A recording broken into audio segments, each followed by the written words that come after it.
Last term closed with geopolitics in a state of heightened uncertainty.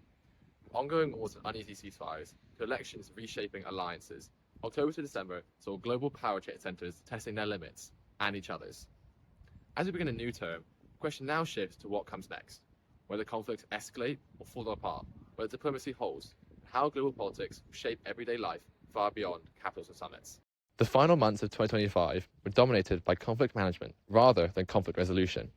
In Eastern Europe, the war in Ukraine remained locked in a grinding stalemate, with continued Western military support set against growing political pressure to pursue negotiations.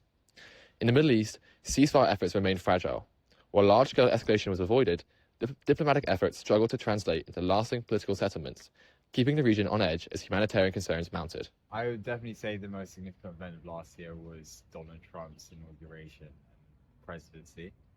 I think it's been a crazy year for politics all round. And the dissonance that Trump's brought in and the ripple effects to other global leaders are going to be felt long after his presidency ends. Meanwhile, competition between global powers continued to sharpen. Relations between the United States and China remained tense, particularly over trade, technology controls, and Taiwan. While dialogue channels stayed open, trust remained thin. In Europe, governments faced a dual challenge, managing external security threats or responding to domestic economic pressures, from inflation to energy security, and increasingly sharpened foreign policy decisions. In terms of politics, I would say that the happiest event that happened last year was Mamdani being elected mayor of New York City. I think it's hope in American politics at the moment. It's so dominated by Trump's administration that I think it's really nice to see a fresh face, a new perspective, and it really shows the path that hopefully world politics is going to take in the future. October to December also saw elections and political transitions alter diplomatic priorities. Changes in leadership across several regions brought renewed debate over defense spending, climate commitments, and migration policy.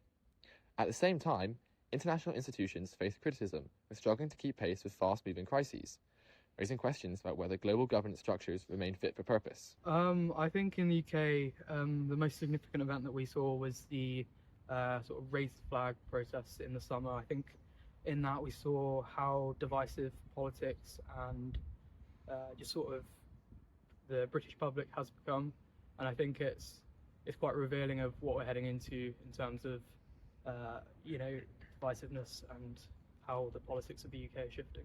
Looking ahead to this term, several flashpoints loom large. The trajectory of the Ukraine war, the stability of the Middle East, and the direction of US foreign policy will continue to dominate headlines. Alongside them, quieter but equally significant issues, climate diplomacy, global debt, and technological regulation, are likely to shape long-term geopolitical alignments well beyond this academic year. As this term unfolds, geopolitics could remain fraught, with global alliances straining, institutions under pressure, and political leaders navigating an increasingly draft world. For students watching global events from afar, the challenge is understanding how these distant events ripple into our local communities. That's what we'll be tracking this term. I'm Will Hall from JOSOC.